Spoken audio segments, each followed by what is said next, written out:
This is the Prince of Wales. He was the eldest son of Queen Victoria. But did you know that he was known as Dirty Bertie because of his gambling, his womanising ways, and the fact that he even had a sex chair commissioned? From his youth, Bertie was known as a womaniser, much to the displeasure of his mother. Having grown up in a very strict environment, a strict household, and with a very overbearing mother, when Bertie came of age, he completely rebelled. He was a frustrated monarch in waiting, and so he devoted his time to travelling, eating the finest foods, gambling, and of course, women. Although married to the beautiful Alexandra of Denmark, Bertie had a string of affairs throughout their marriage, including that with Lily Langtry, a society beauty and actress. He also had affairs with other society beauties, including Alice Greville, the Countess of Warwick, and also Alice Keppel, who was the great-grandmother of Camilla, the current Queen Consort. But one of Bertie's most favourite places to go was the opulent brothel in Paris called Le Chabanais. He visited throughout the 1880s and the 1890s, and he even had a bedchamber with his own coat of arms.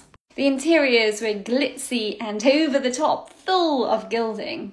And because the prince loved champagne so much, there was this large copper bathtub which had a half woman, half swan figurehead, which they filled with champagne. I mean, this place was decadent to the extreme. And yet, if that wasn't enough with all of the champagne and the decadence and the food and the partying, the prince actually had a very special sex chair commissioned, which enabled him to get on with his business even more easily. And here is that famous love chair which allowed the prince to engage in sexual activities with multiple people. I will let you use your imagination about how that all worked. Needless to say, his mother was not amused, but he was bored and he was waiting for her to die, and so what else was he going to do except live his life to the extreme? But although he may have disappointed his mother, Paris absolutely loved him. He actually became somewhat of a style icon over there, and the Parisians appreciated his zest for life. He was also incredibly cultured, and when a new theatre production was put on, it was always with the hope that he would be attracted and that he would go, because then more of the Parisians would follow.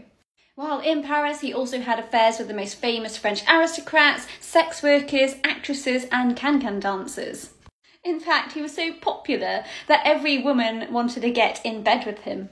Even as he aged, he was still seen as a very popular figure. He was also popular in Britain, who saw him as a sort of breath of fresh air after his mother's very long and stoic reign.